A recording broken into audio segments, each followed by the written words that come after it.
¿Usted cuántos años considera de retraso, tanto tecnológico y médico, en el mismo ámbito? Mira, yo no sé exactamente, no puedo dar tiempos porque el problema no se trata de tiempo, se trata de cómo poder articular, porque ahorita tú tienes tres ejes que pueden mover la tecnología y la inteligencia artificial. Entonces tú tienes el eje americano, el eje de los chinos y el eje de los europeos. No se trata de que el próximo gobierno en 5 años, sino quién entre y cuál es su agenda. Aparte de tener un país tecnológicamente capaz para enfrentar las adversidades actuales del mundo, también necesitamos hospitales que coincidan con la actual gobernanza del mundo, un historial médico capaz de transmitirse de hospital en hospital. Yo, es una opinión personal, siento y debe ser que esté en todos los lugares de nuestro país. Lamentablemente, algo que tenía que implementarse desde hace varios años no está presente, demostrando incapacidad y a su vez gastando el tiempo de la población. Hoy con nosotros tenemos al especialista cirujano, presidente de la Sociedad Peruana de Quemaduras, expresidente, médico plástico en el Hospital Arzobispo Loaiza, representante del partido aprista con el número 20 como diputado de Lima,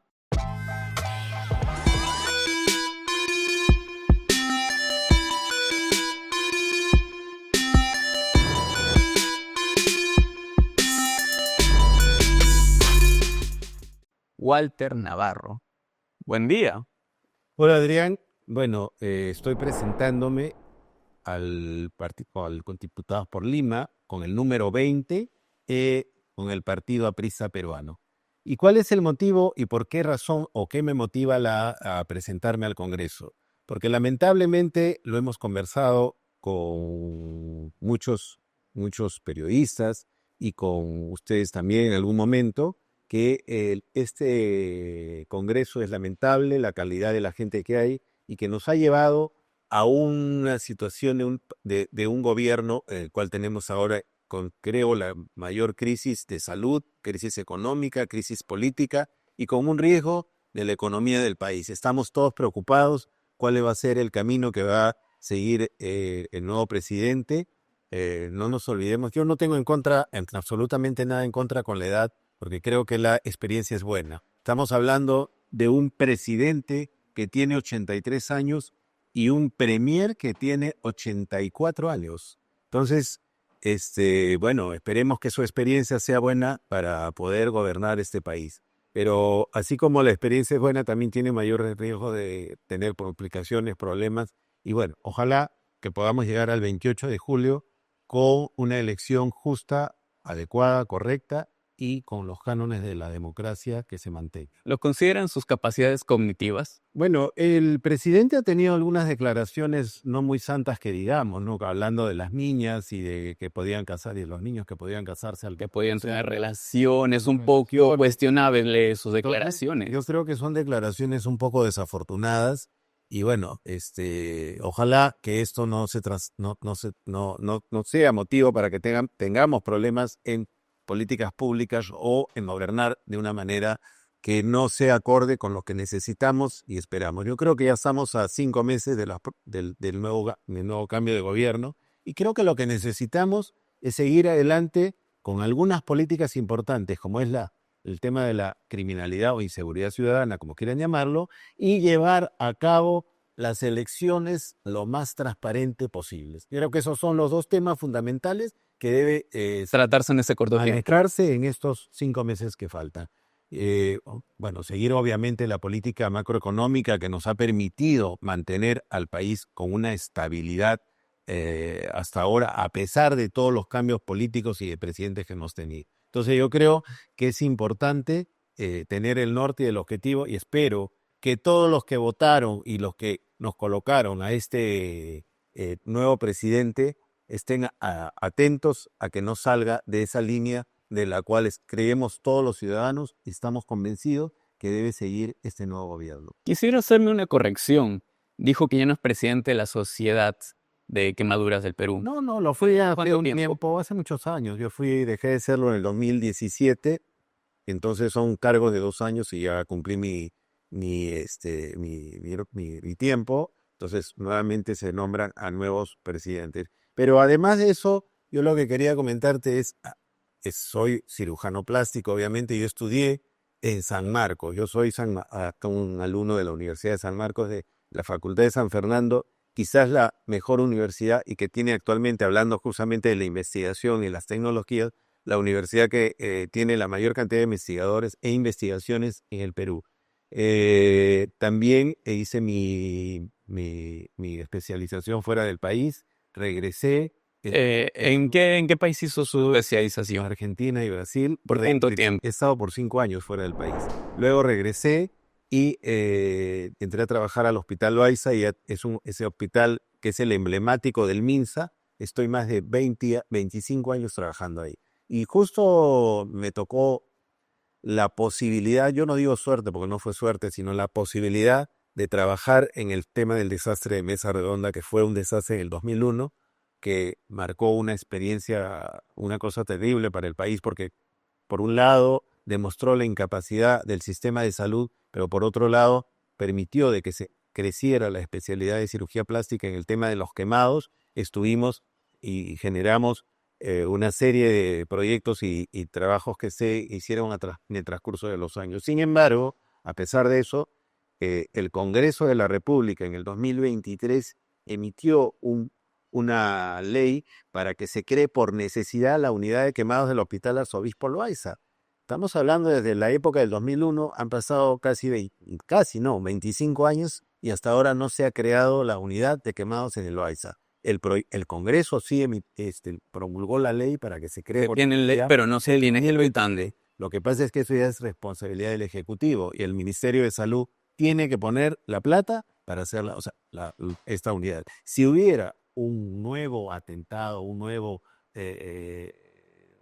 un imprevisto desafortunado. Una tragedia como lo suele haber, porque después hemos tenido una deflagración en Villa El Salvador y han habido incendios permanentes. Entonces, la ciudad está industrializándose cada vez más, hay mucha informalidad obviamente, entonces esta informalidad hace de que las posibilidades de que haya un desastre son altas y todavía no tenemos una unidad de quemados para adultos en la ciudad de Lima. Es lamentable que después de tantos años no tengamos esta estructura que nos permitiría atender bien, adecuadamente, a todos los ciudadanos que se queman, se pudieran haber quemado. Ojalá no suceda una desgracia, pero que pudiera suceder en Lima o en cualquier lugar. ¿Alguna anécdota con un paciente en específico? Llegaron, la mayoría de pacientes de que se quemaron fueron a Loaiza y tuvimos que hacer lo que se llama el triaje, ¿no? Entonces ahí revela otro tema que en el traslado de los pacientes se peleaban a veces los bomberos con los de seguridad para trasladar un paciente, venían por el mismo paciente. Era complicado. Entonces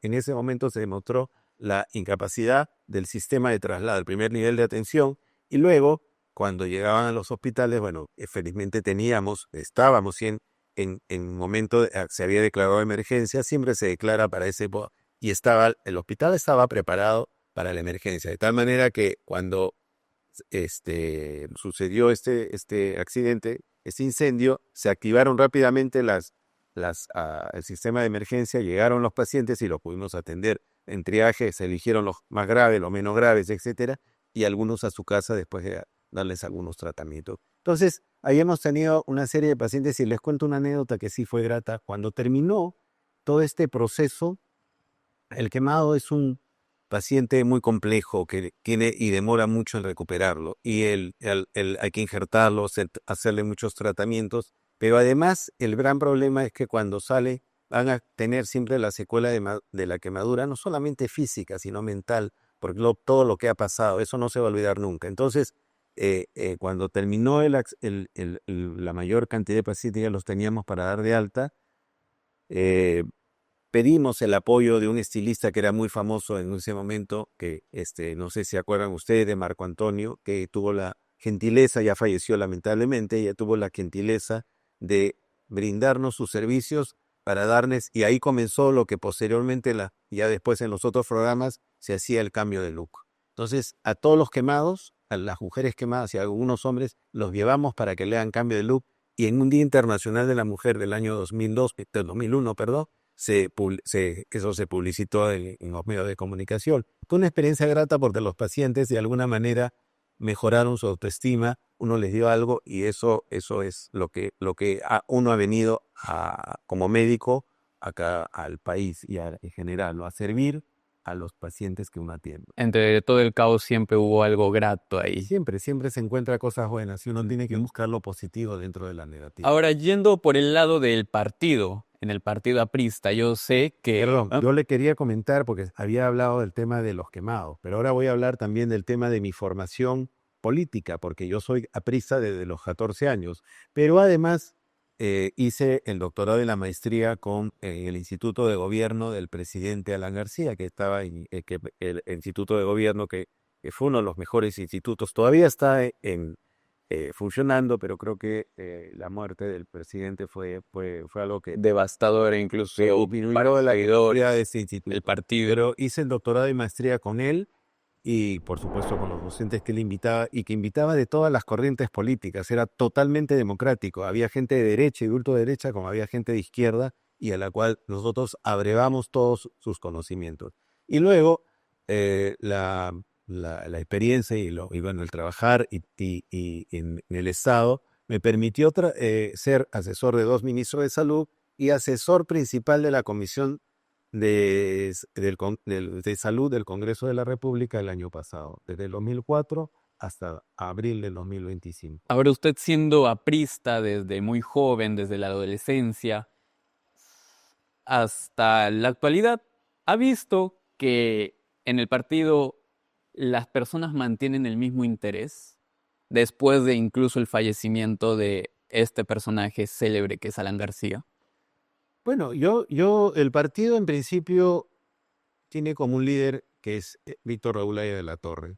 La semana pasada, hasta el día de ayer, celebramos su natalicio, 131 años del nacimiento de Haya de la Torre, y creo que es uno de los ciudadanos más importantes que ha dado el país en el siglo pasado y este siglo. Las ideas son imperecederas. Si no veamos lo del tema del antiimperialismo, que actualmente lo estamos mirando en todo lo que quiere hacer Estados Unidos, con querer entrar al Canal de Panamá, querer entrar a Groenlandia, etc. Creo que las ideas de Haya tienen vigencia en muchos aspectos, incluso en el tema del desarrollo de la tecnología. Él le hablaba, y él además era muy amigo de Albert Einstein, y hay fotos de él con Albert Einstein.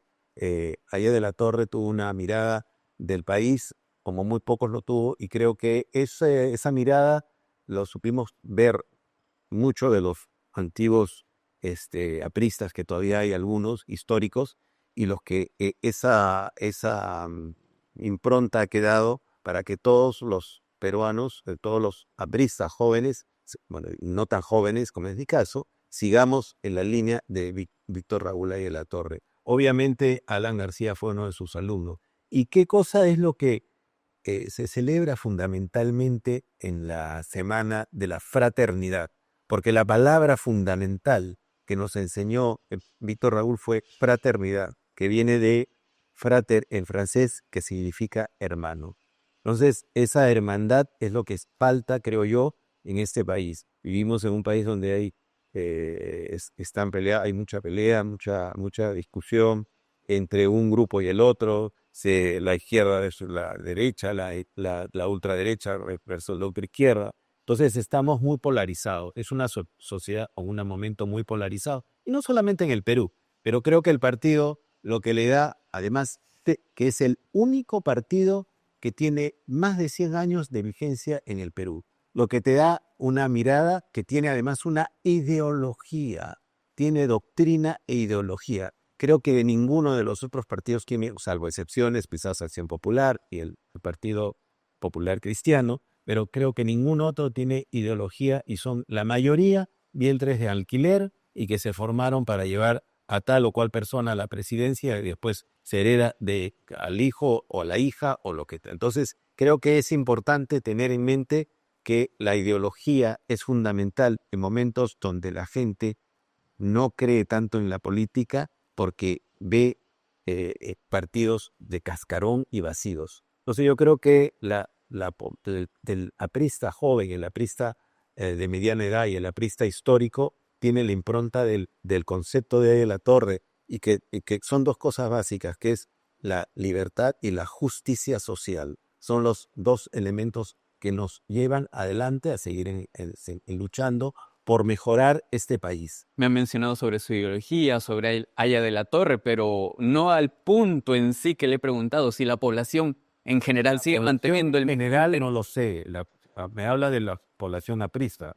Si la población aprista lo tiene, sí, porque lo vemos y el día de ayer subimos un mitin. La población en general es lo que le decía, le comentaba. Lamentablemente la gente y cada vez los gobernantes han ido adrede deteriorando la mirada de los partidos y de la política en general. Han ido brindando esa mirada de que la política no sirve, que la política no es útil. Y los jóvenes, creo yo, como tú, tienen una mirada, yo diría, bastante aséptica y distante de la política, pero que no quieren comprometerse porque ellos creen que política es sinónimo de corrupción. Y eso no es así. Yo creo que la política es dar y servir a la población. Ese es el concepto fundamental que hay que retomarlo y por eso es que yo me estoy presentando, porque quiero adecentar el Congreso, que lamentablemente es la institución más corrupta dentro de las instituciones, o una de las más corruptas dentro de las instituciones del Estado, y menos querida y menos aceptada por la población. Ahora, actualmente su candidato es Enrique Valderrama. Así es. ¿Qué hace el candidato que, por ejemplo, no hizo Alan García en su momento?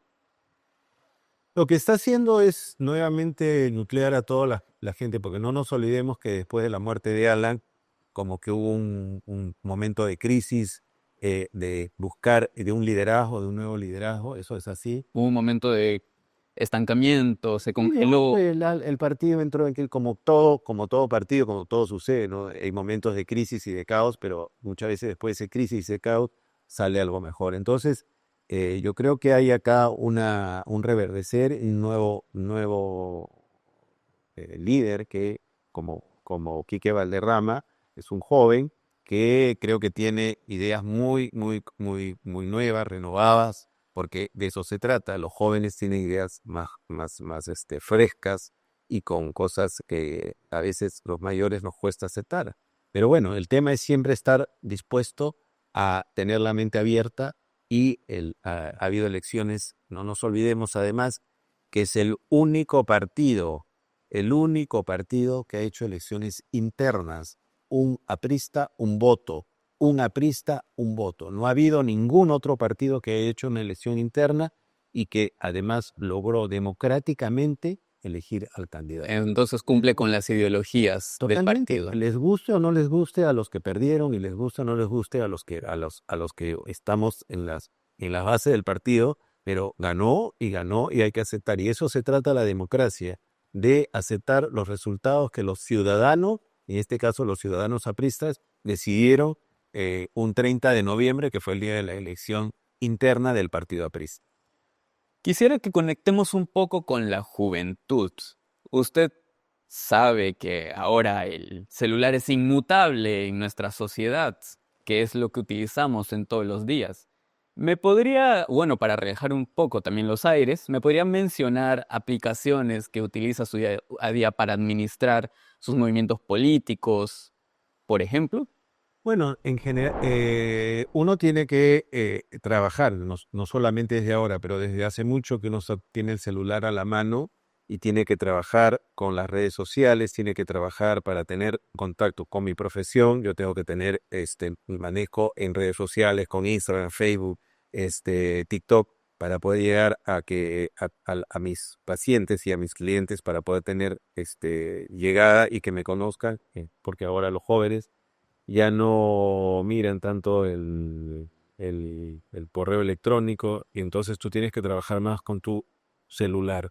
Y esa es una caja que tiene todo. Ahí tienes todo, entonces tienes que trabajar en el WhatsApp, tienes que trabajar en Instagram, tienes que trabajar incluso en la computadora, si puedes trabajar con tu ChatGPT para poder tener, o con inteligencia generativa que te puedan dar información para poder estar al día. Pero esa información tiene que ser muy cuidadosa, porque el ChatGPT o cualquiera de esas inteligencias hay que tomarlas con mucho cuidado. Hay que saber qué preguntarle y no estar permanentemente esperando que ellos te den la respuesta de todo lo que tú le pidas.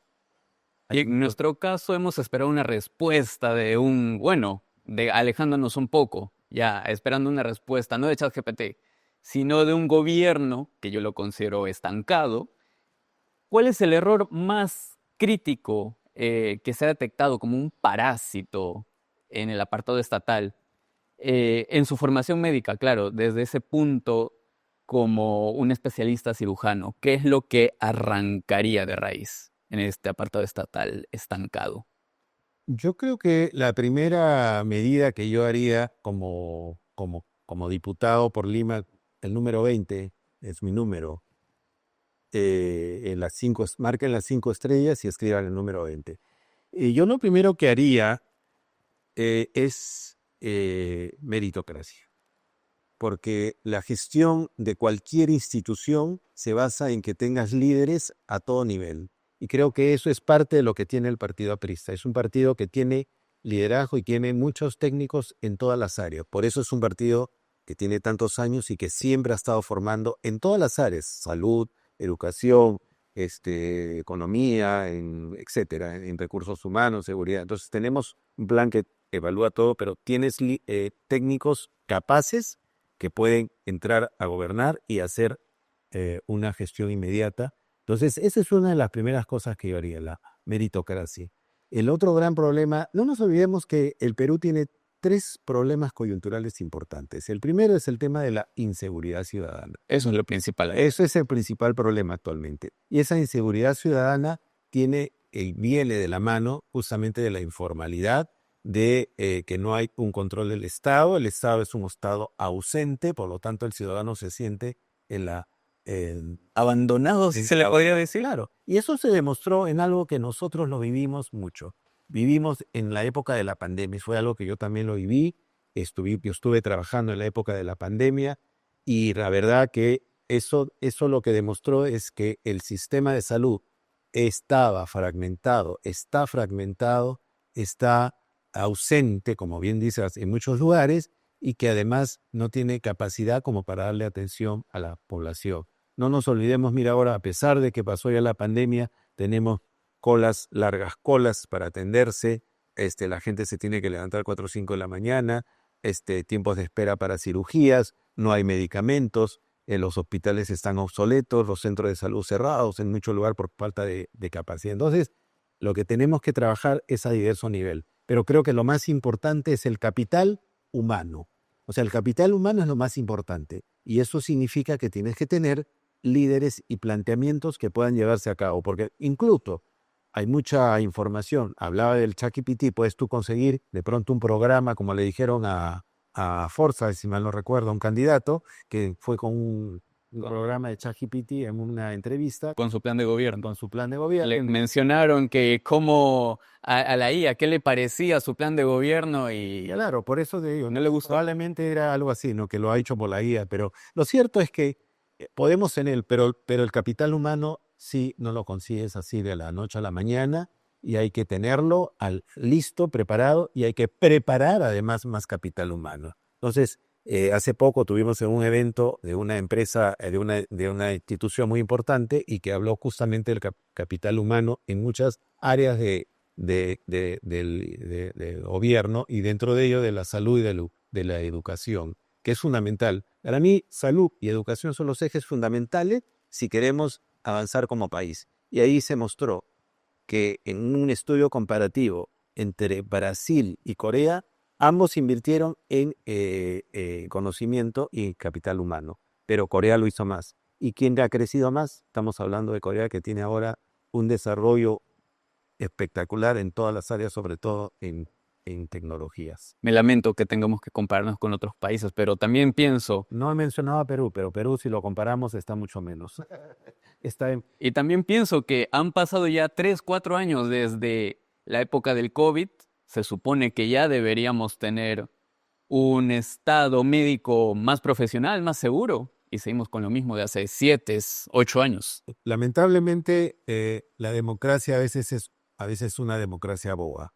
¿Y por qué lo digo esto? Porque la gente, por resentimiento después de la pandemia, de lo que hablábamos, de que no hay instituciones, no le llegó la atención y murieron muchos familiares en la pandemia y ellos le recriminan al Estado eligiendo a un presidente que era quizás el más incapaz y que hizo que la estructura del Estado, la institucionalidad del Estado retrocediera muchísimo. Y en salud, ¿no? ¿Qué le digo? Yo he vivido hasta ahora las consecuencias de ese mal gobierno y que entraran a trabajar gestores de mala calidad. Por eso puedo decir que la gestión y el liderazgo es fundamental para que el Estado pueda avanzar y el país pueda avanzar. Y una gestión dentro del plan de gobierno de APRA es también modernizar el registro médico, supongo, ¿no? Hay varios niveles que tenemos que trabajar. Yo le voy a hablar de dos temas fundamentales. El primero es el tema de la intercambio prestacional. Nosotros tenemos dos sistemas de salud que son lo más importante. Son cuatro, cinco realmente, pero voy a hablar de los dos principales, que es el MINSA y que es eSalud. MINSA tiene más o menos al 65% de la población y el eSalud al 25-26%. El resto ya los otros sistemas. El problema es que ahí lo que se tiene que hacer es hacer un tarifario único para que todos los procedimientos que haga el MINSA y eSalud sean el mismo costo. O sea, una apendicitis en eSalud debería costar lo mismo que una apendicitis en el MINSA. Por lo tanto, los procedimientos se estandarizan y se va a poder hacer un intercambio prestacional. No estoy hablando de unir el uno con el otro, no estoy hablando de eso, porque a uno pertenece al Ministerio de Salud y el otro pertenece al Ministerio de Trabajo. Significa, y estoy diciendo, estandarizar algunos protocolos para que ambos sean equiparables y que puedan ser intercambiables. Pero esto se puede hacer con algo que es la otra línea vertebral, que es la ley de transformación digital del sistema de salud que debe haber en el Perú. Porque si tú tienes la digitalizada con la historia clínica electrónica interoperable e intercambiable, una sola historia clínica tuya que pueda ser útil y que puedas usar en el MINSA, que lo puedas usar si te vas al norte, tienes un accidente, ojalá no lo tengas, en una clínica, entonces se encuentra inmediatamente tu historia. Y ese es un tema importantísimo porque tienes toda la data de todos los ciudadanos del Perú. Entonces, esto va a servir justamente para que puedas con la digitalización, puedas evaluar y valorar y poder hacer estos procesos de intercambio prestacional y de poder hacer tarifario. Todo lo puedes hacer ahora con la inteligencia artificial, con las nuevas tecnologías, etcétera, y con datos, porque esas son las dos cosas, sino la data y la tecnología. Ambos van a hacer que uno funcione. Además, ¿qué te va a permitir el tema de la digitalización? Que tú puedas tener, por ejemplo, el control de la anemia 100% chequeado con aplicativos en tu celular, porque tú puedes ir a cualquier lugar del país, a cualquier ciudadano del interior, del lugar más alejado del Amazonas, tú vas y le puedes decir, muéstrame tu ojo y por La retina. la retina se puede hacer el estudio de la anemia. Eso ya está, esto ya hay estudios al respecto. Entonces, todo eso se puede hacer si tenemos justamente el avance de la tecnología. Hay universidades y ahí viene el tema que hay que darle, hay que trabajar en un sistema, en el círculo virtuoso se tiene que dar en el Perú. El círculo virtuoso, estamos hablando de que se tiene que trabajar de manera articulada el Estado, con las regulaciones, las leyes, etcétera, las universidades y la academia, con los especialistas, con los investigadores y los privados. Los privados tienen que invertir justamente en ciencia e investigación. ¿Qué mejor que muchos privados que le requieran tal o cual cosa, que confíen en las universidades, que le permitan hacerlo, como es en los Estados Unidos? Acá se tiene que trabajar de esa manera articulada. Actualmente el PBI en tecnología es menos del 1%. A menos del 1%. Y en salud estamos hablando de 6%. Ha mejorado un poquito el PBI, pero deberíamos llegar, o según la OCDE, debería estar cerca del 9%. Entonces, hay todavía muchas brechas que hay que mejorarlas. Hay muchas brechas que hay que mejorar. Ha tocado dos aspectos que me han parecido interesantes, entre ellos estos docentes, rectores, médicos que deberían trabajar de la mano con los mismos precios Pero ¿qué pasaría con los que tienen menos porcentaje, pero aún así? No, también bueno, ellos, los privados van a tener que poner, pues, para eso son privados, sus costos de acuerdo a lo que ellos consideren, pero tiene que haber un control también. Tiene que haber un control, y esa es otra propuesta que yo estoy haciendo, que es autonomizar su salud. Su salud es la superintendencia de salud. Las superintendencias son los reguladores que tienen que controlar los costos, las atenciones, la brecha, si hay equipo, si no hay equipo, en las diversas instituciones de la salud del país, no solamente en el MISA ni en salud, también en los privados. Entonces, su salud debe tener también una tabla y un límite de acuerdo a estudios que hagan, para que los privados tengan un tope de cobrar a la población. No nos olvidemos que en la época de la pandemia, los privados cobraron lo que les dio la gana y la gente no tenía plata para pagar. La gente se moría porque no tenía para pagar. Pues tiene que haber, eso es Estado. Eso es justamente planes y proyectos que uno puede llevar a cabo, y de llegar al Congreso, espero voten por mí el 12 de abril, el número 20. Mi eslogan es: luchemos por tu salud, luchemos por la salud. Ahora, el segundo punto que quería tocar también es el historial médico que esté presente en todo el país. ¿Qué tan seguro puede llegar a ser si incluso lo pueden hackear en cualquier momento? Tenemos el ejemplo de la RENIEC. El año pasado, por un descuido, publicaron datos de ciudadanos que cualquier persona podía verlo. Estonia, conversábamos hace un rato que Estonia es el país más digitalizado del mundo. Sí. Y Estonia, cuando comenzó su etapa inicial de digitalización, también le hackearon todo su sistema. Entonces ha tenido que contratar a un grupo de expertos para que le hagan un sistema que sea de lo más infranqueable posible. Lamentablemente, ustedes saben que en tecnología, si hay alguien muy inteligente puede entrar y hackear a un sistema, pero para eso hay que tener sistemas de ciberseguridad lo más potentes posible. Entonces está diciendo que apenas iniciemos este cambio de historial médico nos podrán hackear. O sea, sí, es inevitable. Es posible. Es inevitable. Ya ha sucedido que eso no ha trascendido mucho, que han entrado y han hackeado la data de 2 hospitales de Lima. ¿Y en qué ha afectado eso? Bueno, han tenido que pagar para devolver la data de las historias clínicas. Pero ahora no estamos hablando de 2 hospitales, estamos hablando de todos los hospitales del país que queremos correr ese riesgo. La salud es como, o sea, tú tienes un virus y tienes que tener la vacuna.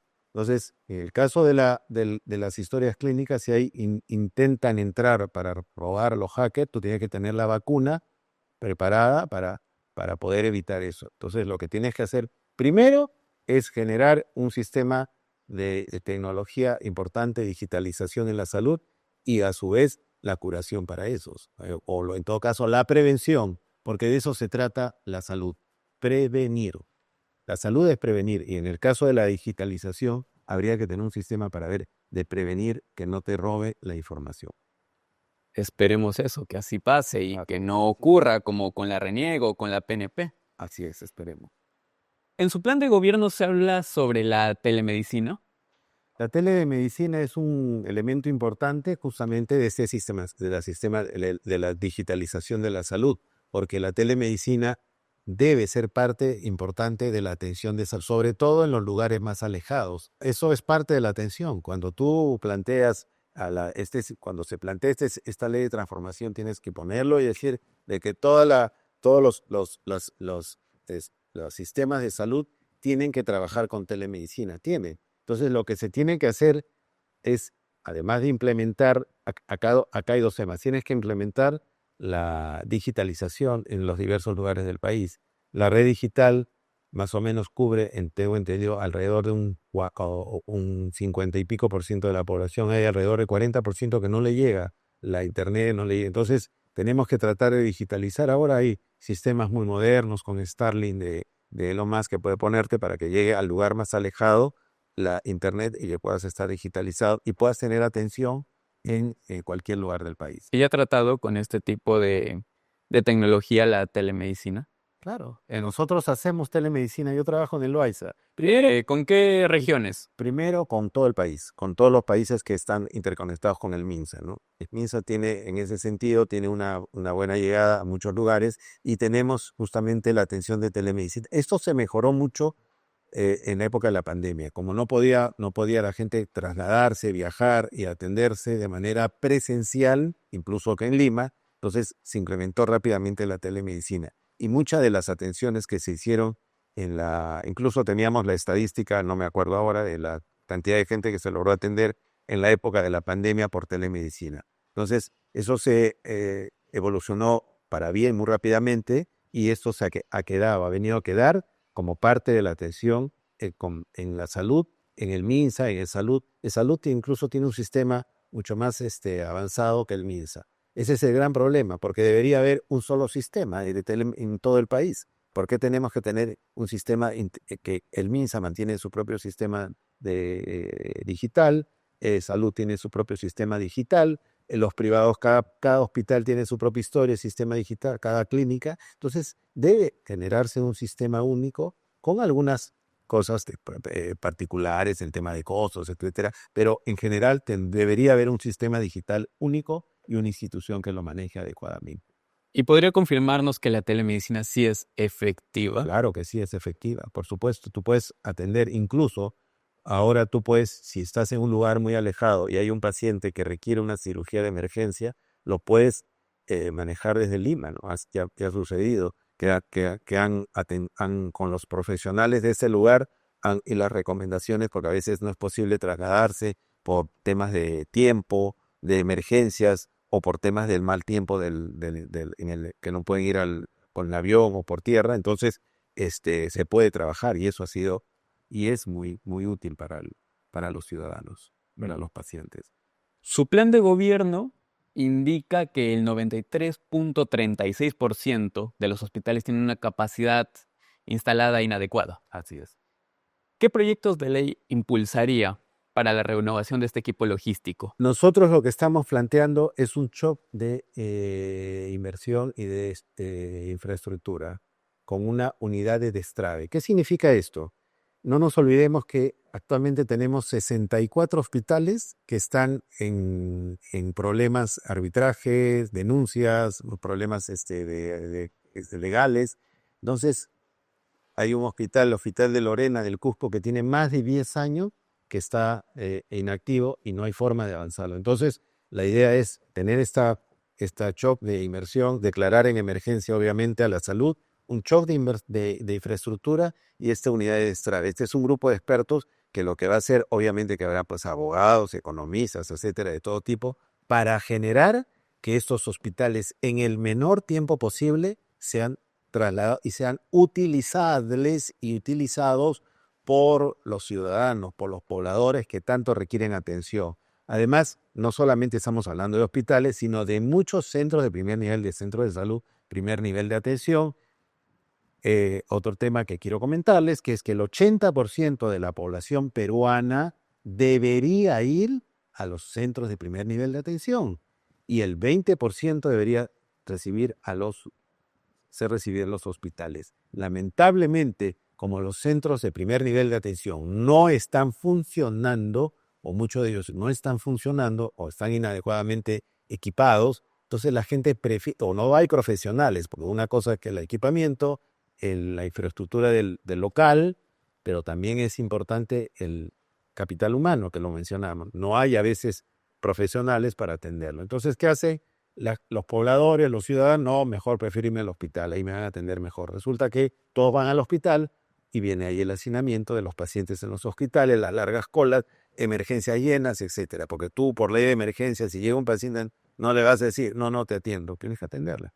Entonces, esta situación se mejoraría. Por eso es importante el liderazgo de tener un adecuado orden y un adecuado programa para poder llevar a cabo que todo se cumpla de acuerdo a los diversos niveles. ¿Y en cuánto tiempo lo tienen previsto? Si entran.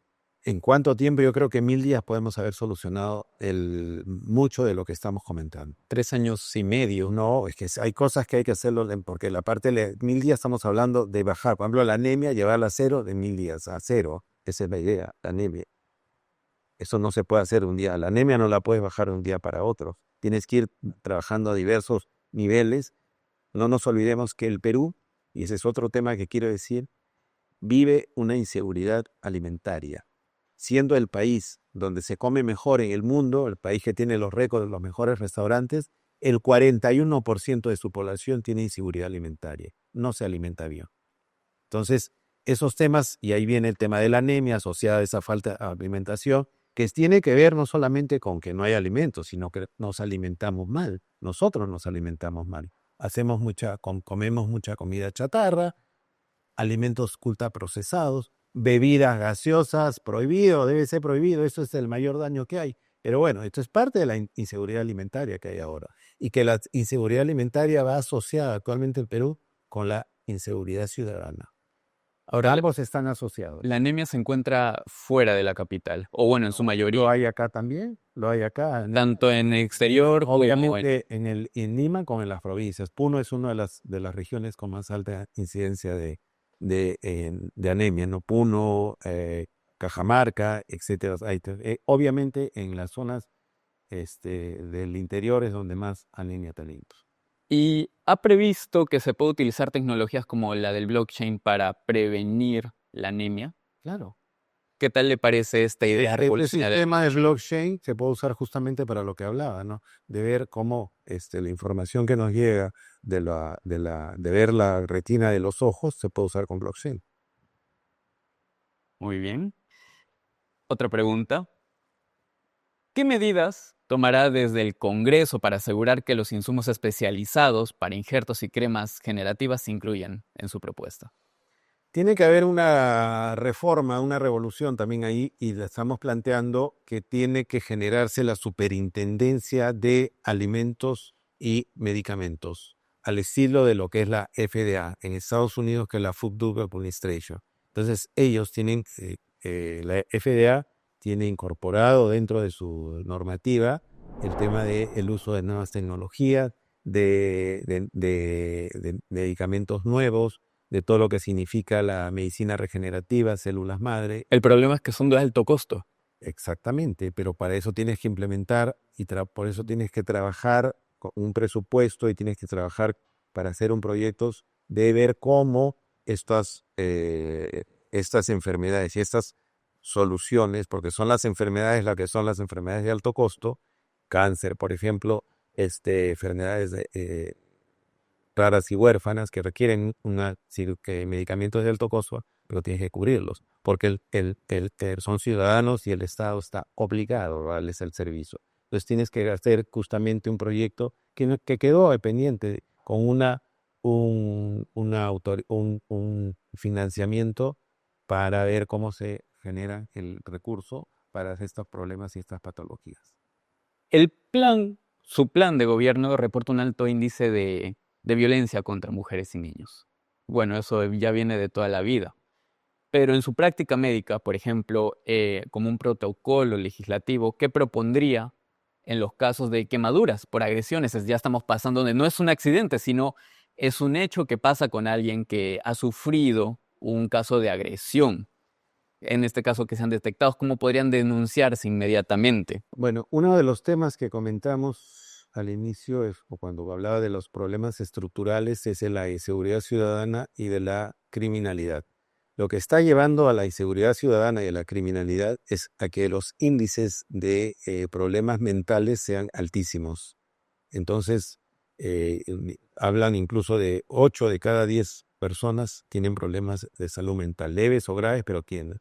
Entonces, esto es un problema estructural y que ese problema, aunado a pobreza, aunado a muchos factores, hace que los ciudadanos tengan problemas mentales, lleguen a tener relaciones con una pareja, mujer u hombre, y que puedan generar a posterior que atenten contra la vida, porque los problemas no se tratan a tiempo, no hay un control adecuado del manejo de la salud mental y llegan a esos extremos. O sea, cuando usted me habla de cuando una mujer o un hombre, porque han habido algunos hombres que también los han quemado su pareja, no solamente hombres, es menor, pero también ha habido, es problema justamente de que la salud mental no es una prioridad actualmente para el gobierno. No está considerado como cosa principal y prioritario en el plan de salud multianual hasta el 2030. Entonces se tiene que trabajar por una salud mental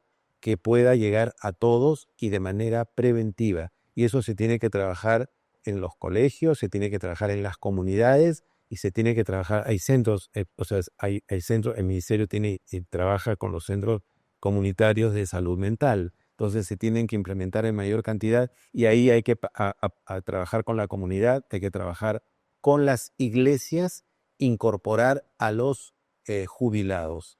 ¿Cuántos jubilados, gente de tercera edad que tiene tanta experiencia, que tienen nietos, tienen hijos, saben lo que es criar y que pueden aportar para mejorar la salud mental de los jóvenes sobre todo? Es lo que usted propone. Así es. Y en el caso de que ya hay esta agresión, pero la víctima tiene miedo a represalias por parte del agresor. O sea, el hospital es consciente. No, eso ya está determinado, que cuando hay un accidente de este tipo, inmediatamente se denuncia al Ministerio Público y se denuncia al Ministerio de la Mujer, de tal manera que ya la mujer tiene la protección de las autoridades del Ministerio Público, del Ministerio de la Mujer. Eso ya está protocolizado. Como no es el primer caso, Perú ha sido uno de los países, no se ha visto tanto estos últimos, a pesar de los problemas de crisis mental, no hemos visto tanto atentado en mi hospital estos últimos meses contra las mujeres, ¿no? Hemos tenido casos muy severos, sobre todo en la época de la pandemia, antes de la pandemia, en la pandemia y pospandemia. Pero estos últimos meses no hemos tenido casos de quemaduras, ¿no? O quizás no han llegado al hospital Loaiza, no lo sé, pero no ha disminuido un poco. Es positivo. Estamos cerrando, ya estamos yendo a la parte final de nuestro programa, pero antes de ello quisiera hacerle una ronda de preguntas rápidas, por así decirlo, una dinámica en la que es instalar o instalar. Ya depende de lo que yo le pregunte, a ver qué es lo que va a proceder, que sí se aplique o lo que no se vaya a aplicar. Solo de ustedes respóndenme con instalar o desinstalar. Ya. Registro médico digital para todo el Perú. Instalar. Insumos caros siempre suponen una mejor calidad. ¿Se instalan o se desinstalan esto? Instalar. ¿Por qué? Porque si estamos hablando de enfermedades raras y huérfanas, si estamos hablando de las nuevas tecnologías, células madres son caras. Y hay que tenerlas. No podemos vivir y decir, no, todo lo que es barato, y lo que es caro, lo dejamos de lado. Hay que instalarlo, porque hay cosas que son costosas y hay que tenerlas. Pensión universal para todos los adultos mayores de 70 años. Eso es un objetivo a largo plazo. Yo instalar, pero a largo plazo. Consultas médicas 100% presenciales. Desinstalar, porque ya habíamos hablado de que la telemedicina es útil. Perfecto, pasó la prueba. Gracias. Para terminar, algunas últimas preguntas. ¿Cuál sería, en el caso de que entre, su primer movimiento en el sector de ciencia combinado con la salud y tecnología? Bueno, por eso, lo primero que trataríamos de plantear es este sistema o este plan de ley de transformación digital, que tiene varios puntos. Tiene que comenzar ya a activarse. Estamos hablando de la historia clínica electrónica interoperacional. Estamos hablando de trabajar la anemia. Estamos de trabajar la alimentación incluso. Y el otro tema importante que yo trabajaría sería el tema de la salud mental. Son los temas, además que ya le dije, de que se haga interoperable el sistema de salud. ¿Qué deberíamos esperar al finalizar su puesto? ¿Qué debería? Bueno, yo creo que tiene que haber rendición de cuentas. Eso no existe entre los congresistas. El congresista tiene que entender que si entra es porque vota por ustedes. Ustedes nos dan el voto. Los ciudadanos nos dan el voto. Entonces, tenemos que rendirles cuentas de lo que hagamos. Y que a veces todo lo que ofrecemos, yo estaré en el deseo de hacer todo lo que me propongo. Pero a veces, por temas de conciliar políticas, a veces no se puede hacer todo. Yo intentaré hacer todo y quisiera hacer todo. y voy a hacer todo para poder llegar a que la salud del ciudadano sea una salud digna para todos, desde el más pobre hasta el más rico, y que todos tengan una salud que no se quejen, que no tengan colas, que no tengan medicamentos, que tengan el medicamento a mano y que tengan la atención inmediata, pronta salud, que vayan a cualquier centro de salud y que lo atiendan inmediatamente. Opiniones sobre la generación Z. Bueno, yo lo que recomiendo a la generación Z es que sea más reflexiva desde el punto de vista de la política. Yo creo que tiene que ser más reflexiva. Bueno, todos hemos sido jóvenes. Yo los felicito porque siempre están reclamando derechos, pero creo que tienen que ser un poquito más reflexivos desde el punto de vista de analizar la política y tratar de leer y profundizar más en cosas como es la parte de la educación cívica, la filosofía, la historia, la geografía. Yo creo que hemos ido perdiendo en la currícula de los estudios mucho de lo que yo he tenido suerte de estudiar y que creo que actualmente la educación no lo está cumpliendo. Y entonces no es culpa de la generación Z, es culpa del Estado que no les ha sabido impartir la educación adecuada de algunos aspectos, no estoy diciendo de muchos, de algunos aspectos que debe ser humano, sobre todo en el tema de humanidad. Entonces, la generación Z está muy conectada a las nuevas tecnologías, a la economía, que me parece bien, pero no dejar de lado la parte humana. Entonces, como los ve actualmente, ¿los considera una amenaza o un apoyo?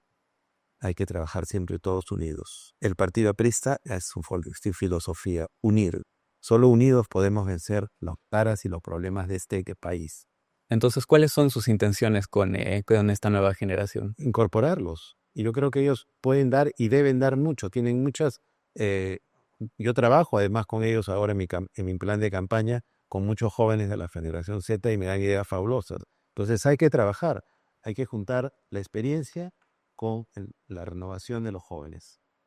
Bueno, señor Navarro, tiene 1 minuto, mira la cámara del centro, tiene que convencer a ese joven que va a votar por primera vez, que no tiene ni idea de quién es usted y por qué debería votar en estas elecciones por el partido aprista. Le damos 1 minuto. Bueno, marca las 5 estrellas y escribe el número 20 de Walter Navarro, un médico que va a luchar por la salud digna de todos los ciudadanos, de los jóvenes, de los ancianos, de los niños, porque la salud es para todos, no para los jóvenes y los ancianos, es para todos. Entonces yo voy a trabajar además por la digitalización de la salud y creo que eso le va a gustar mucho a la gente joven, va a tener la oportunidad de tener trabajo y también vamos a promover algunas propuestas de trabajo para los jóvenes, que es lo que más necesita el joven, es trabajar. Entonces, luchemos juntos por tu salud, es mi lema, mi eslogan, y eso se lo hago llegar y quiero que llegue al ciudadano, sea joven, sea anciano, sea niño,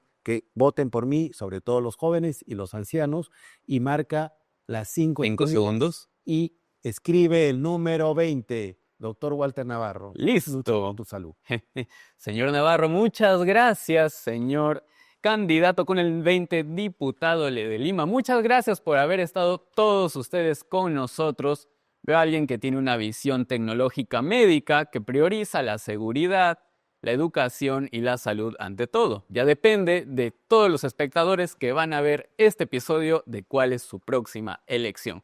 Yo he sido su conductor, Adrián Graus Díaz. Nos veremos en otro episodio. No duden en darle a la campanita, suscribirse, darle like y nos veremos en otra ocasión, espectadores de primera fila.